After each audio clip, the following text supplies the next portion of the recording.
Hey guys, back today with a sizable attempt at getting this Okrasa 36 horsepower engine up and running. I've been working on it behind the scenes, got the rockers in, the valves adjusted the best I could, set my end play on the crankshaft and glued or Loctited the flywheel nut in place with the blue Loctite, not red Loctite. And today I'm going to try to see if I can get some oil pressure in this thing. I'm not ready to fire it yet, but I want to crank it up and verify that it's got good oil pressure. So first thing I want to do, and I want to try not to block the camera, is to check the oil level. So let me have a go at that real quick.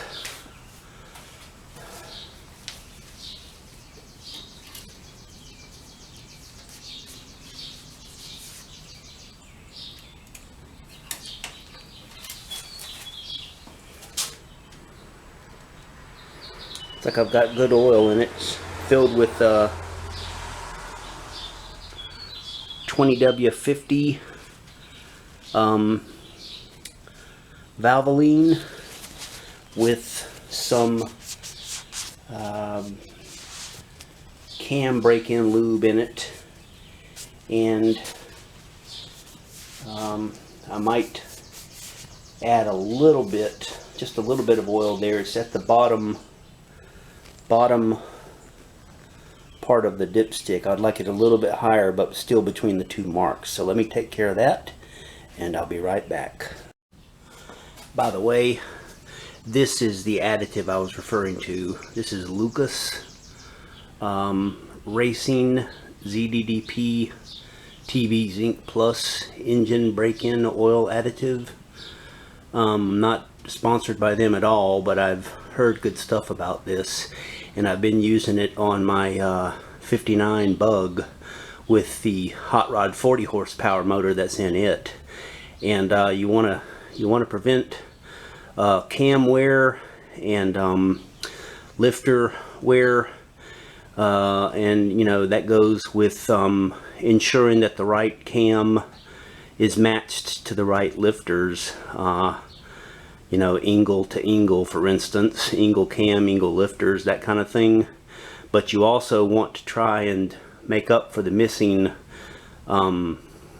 zinc that used to be, or ZDDP that used to be in oils that they've phased out due to EPA or whatever requirements. These older engines with flat tappet cams, they need this. They need something to provide a barrier so you don't see rapid cam lobe and or lifter wear. So anyway, that's enough about that. Next thing I want to do is make sure the valve covers are on there, that I'm not going to get any leaks. What I like to do, I'll show you in just a second. Okay, so I like to, number one, make sure that my valve covers are clean. So I'll take one of these blue paper towels and wipe out the edges. And then of course I like to use new gaskets. And we're fitting that into the 36 horsepower valve cover. Finally, I like to put a little bit of grease along this bottom edge. Since oil and anything obeys gravity and tends to fall from the higher to the lower, you want to keep that bottom edge of the valve cover sealed. And my way of doing that is to use grease along that lip there. And I can tell you, you do not want to be out on the road and having leaky valve covers. That's a quick way to run your engine dry and seize it. So this is some added insurance that these gaskets are going to seal properly.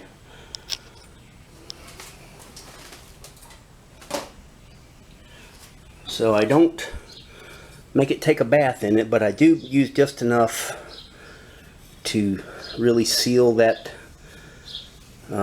gasket against that edge there.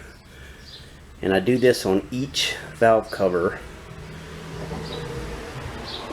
So I wanted to say just a quick word about my test harness setup here, by which I hope to turn this engine over for oil pressure and ultimately to start it.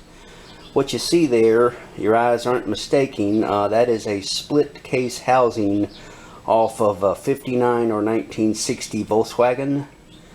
And there in the foreground is a 6-volt starter and a 6-volt battery. And that roll of tape is not supposed to be there. Anyway, I have the positive cable hooked to the lug on the starter, and then the negative cable, the ground strap, basically hooked into the transmission case. So everything's at ground zero potential. And this red wire I have feeding up. I'm going to, when I'm ready to turn the engine over, there's a mess there, but ultimately the red wire is going to end up on the end of the wire here, if I can find it. Let's see. Yeah, right here. I'm going to put that onto the number 15 terminal of the coil, the positive side of the coil. Right now the green wire is hooked to number 1. That's the distributor wire. And let's see, what is this wire here? Oh, that's my test light. I've got a test light here, so when I start cranking in a minute, I've got a 6 or 12 volt test light. I'm going to connect that to a ground point, and with 12 volts from the coil and grounded tip, once my oil pressure comes up, the light should go out, and I want to make sure that it does, so that I'm building oil pressure in this engine. Right now the spark plugs are out of it. I'm not interested in starting it. I simply want to build the oil pressure, and so that's coming next. And hopefully with the 6-volt battery it will turn the engine over fast enough. If not, I've got a 12-volt waiting in the wings. Though it's not ideal, some people will connect a 12-volt battery to a 6-volt starter. The net effect is it spins it over very fast, but it will burn it up if you, you know, let it continue running. So anyway, let's go get ready to crank for oil pressure. Alright, here we go. Now keep an eye on the test light and watch as I crank. Hopefully that light will go out, which means we're building oil pressure.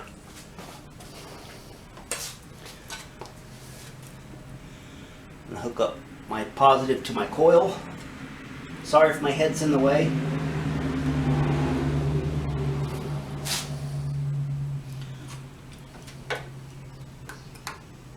There we go.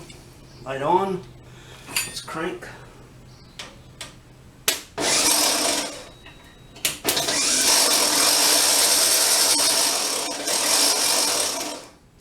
Alright, I'm not getting good contact with the starter ring gear to the flywheel. Let me regroup and fix that. Be right back. Okay, a couple of hurdles I had to get over. This piece of sheet metal under the pulley was rubbing, due most likely to the fact, it was rubbing the crank pulley, by the way, due most likely to the fact that I've got a thicker oil pump housing on there. I've got a 26 millimeter oil pump instead of the 17 or 18 millimeter the engine came with. I like the higher pressure that the 26 millimeter gears allow me. The offside of it, the downside, is that there's sometimes contact with this pulley. So I'm going to do a little finessing on that off camera. In the meantime, I've got everything back The other issue I had was, in order to see the oil pressure switch go out, I basically have to make a ground connection to the oil pressure switch. I was goofily making it to other ground points on the engine, in which case the light would never go off. If you connect 12 volts to a lamp between ground and 12 volts, the lamp is going to stay on. The switch, the idea of the switch is to disconnect as soon as the oil pressure moves the contacts inside of the oil pressure switch. So it has to be, I have to have my test light connected on one end to 12 volts and on the other end to the oil pressure test light. So let's do that. I've got the distributor cap off so I can see inside the distributor if needed. And let's give it a crank and watch the oil pressure light come on and then hopefully go off as the engine cranks, which means it's making oil pressure.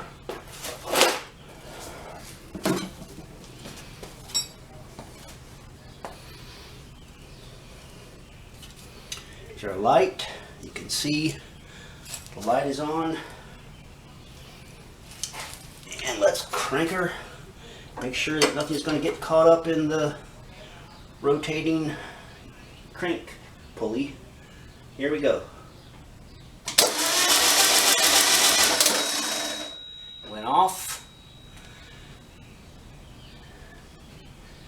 Should come back on after a couple of moments when the switch closes again. There it goes. Let's crank it again.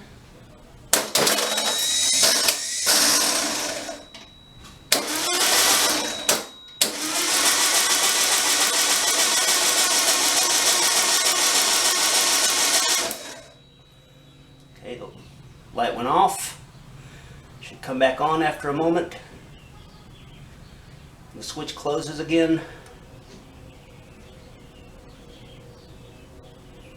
Okay, there we go. So that to me looks like we're getting good oil pressure. The next thing we'll want to do is put the plugs in, hook up some fuel, and see if we can get her to fire. And if she does fire up, I'm going to do what I've been told to break in the cam. It's got a new Wolfsburg West high performance 0.345 inch lift cam. I'm going to bring up the RPMs to about 2,000 or so and leave it there for 20 minutes again to break in the cam. But let's make a stopping point right here and we'll come back and hopefully have it live start. Thanks everybody. Stay tuned, more to come. All right, take two. Could not do that one-handed. So let's get our test light on and rotate the distributor until it just goes out. Back on, back off, back on. All right, that should be the static timing we're looking for. Okay, we're getting ready to crank for oil pressure, followed by the live fire. If all goes well, now that we've set the static timing, to help me with the RPM requirement, we need 2,000 RPM to be held for 20 minutes to break in the cam.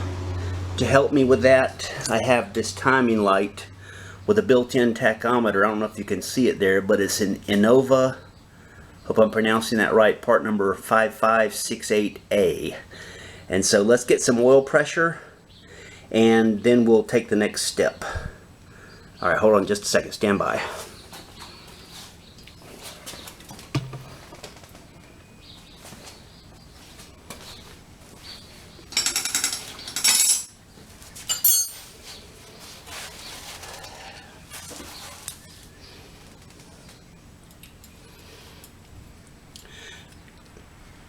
Timing light comes on.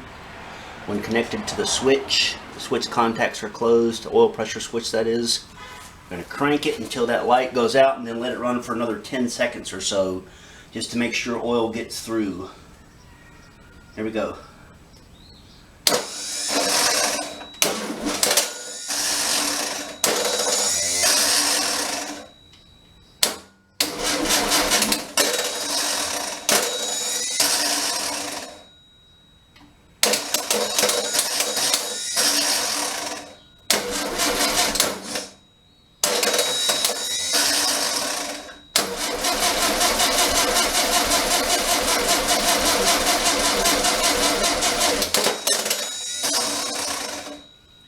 having much luck here with the cranking.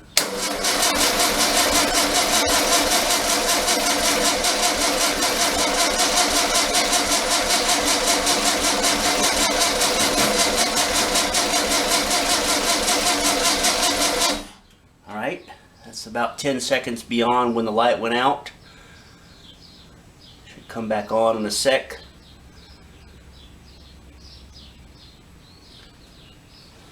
Or we keep oil pressure for a little while. There it goes, there's the light back on.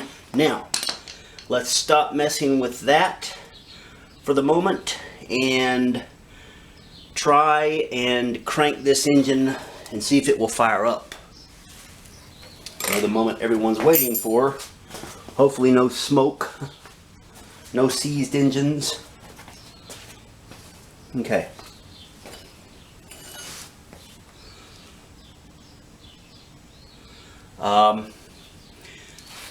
We need to hook up some fuel.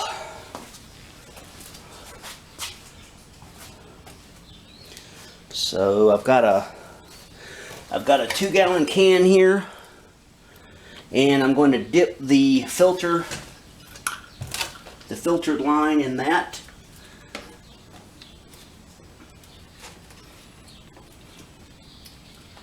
I'm going to see some fuel flowing through our filter, which will tell me that the engine is getting fuel. So here is the filter.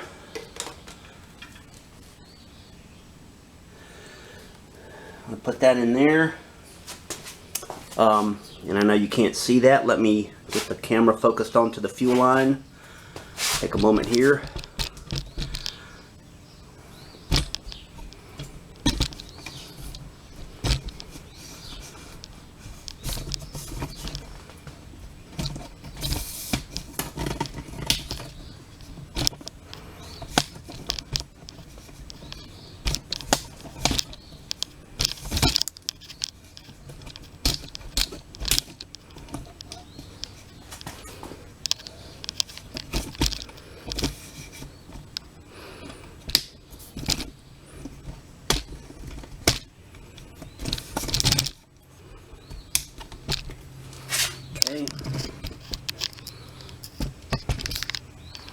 There's the filter. Let's see if I can capture the fuel coming through it, if the fuel pump is working. Let's go ahead and undo this center connection on the coil. I don't know why I didn't do that a moment ago, but I don't want it to fire just yet until I see the fuel. So go ahead and crank and get some fuel pressure.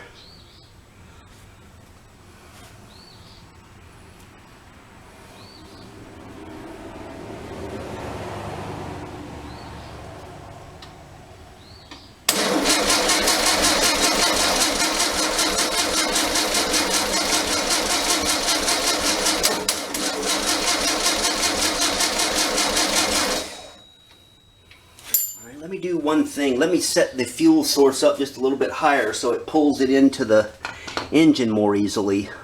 1 second while I get repositioned for that. Alright.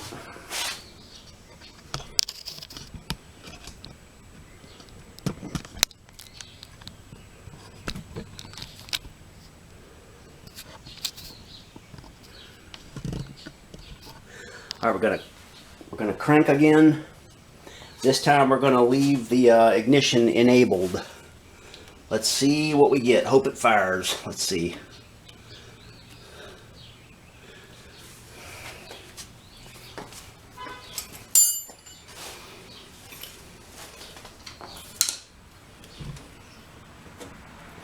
Hook up 12 volts.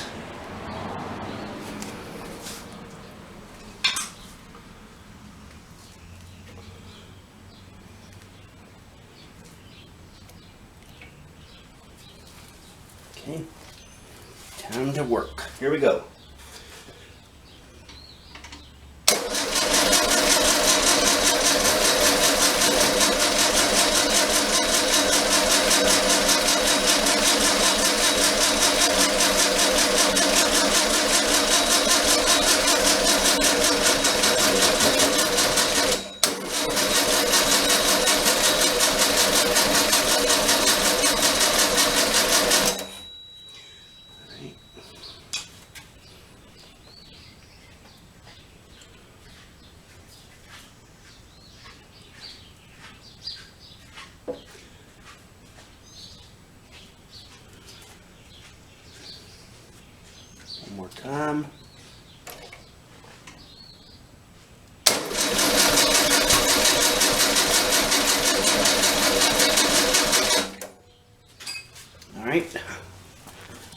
take a moment and see if the carburetors are getting fuel. Be right back. Alright, I am seeing fuel at the carburetors. I've taken one air cleaner off and I'm going to try to choke it. So, we're going to try this again. We're going to crank it and see if we get anything. Alright.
Alright, let's double check the plug wiring.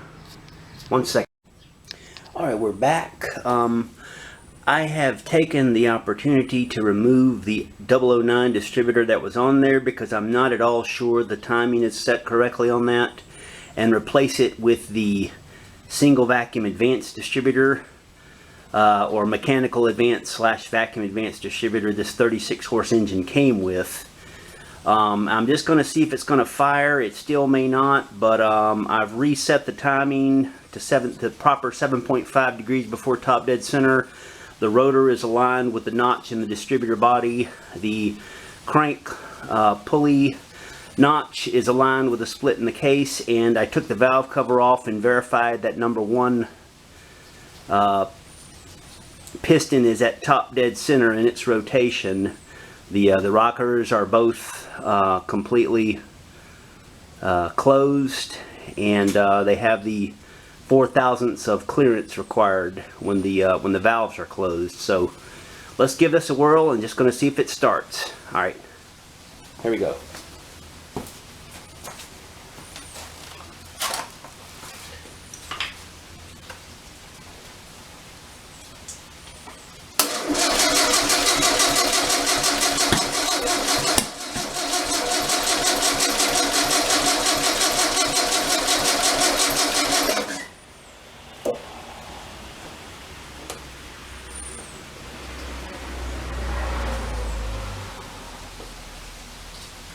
Trying to get some fuel in the fuel filter. I don't see any yet.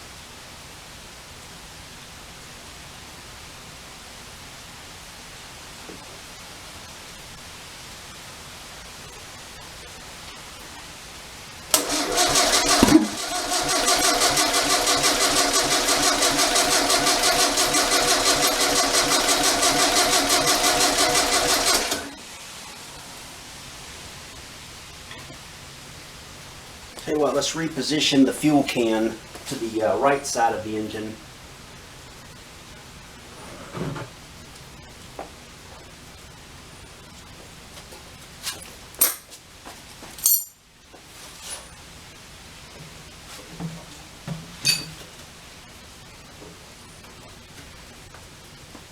There we go.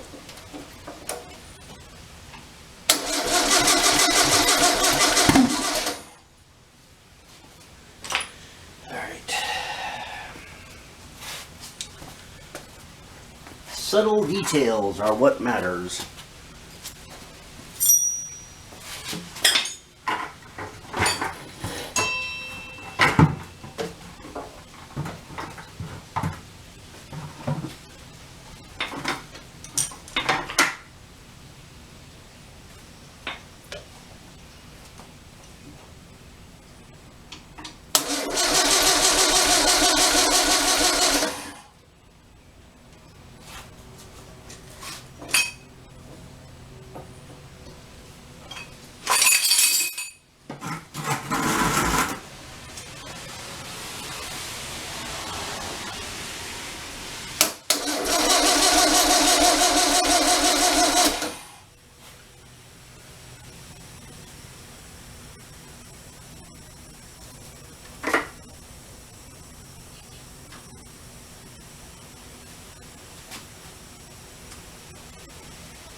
not getting any fuel in the fuel line. Let's turn the camera off and get that straightened out back in just a moment. Alright, we're back. I'm going to try to start it again. I swapped out the stock distributor with the same 009 that I had in it to begin with. One problem I'm having is I'm not seeing a lot of documentation online about how to install a 009 distributor on a 36 horsepower engine. So I'm winging it here, and hopefully this time it will start.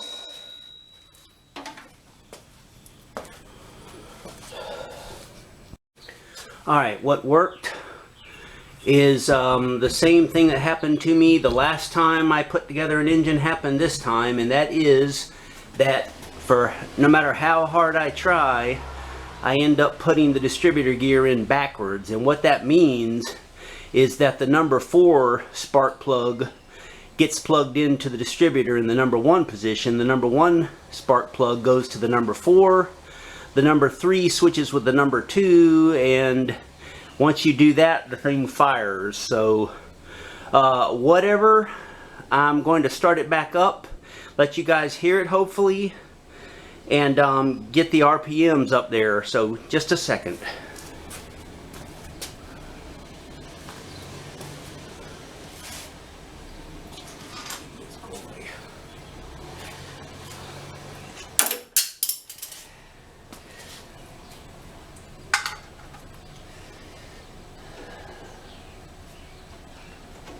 Putting the air cleaners on.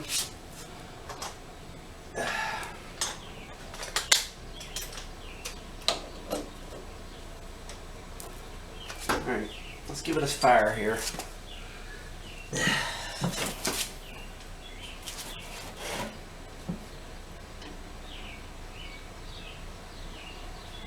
Gotta hook it up first.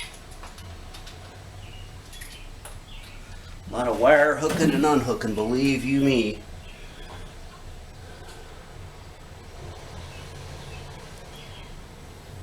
Let's see what we get.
running right along.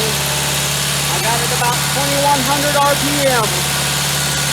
Gotta break it in, break the cam in for 20 minutes at about 2000 to 2100 RPM.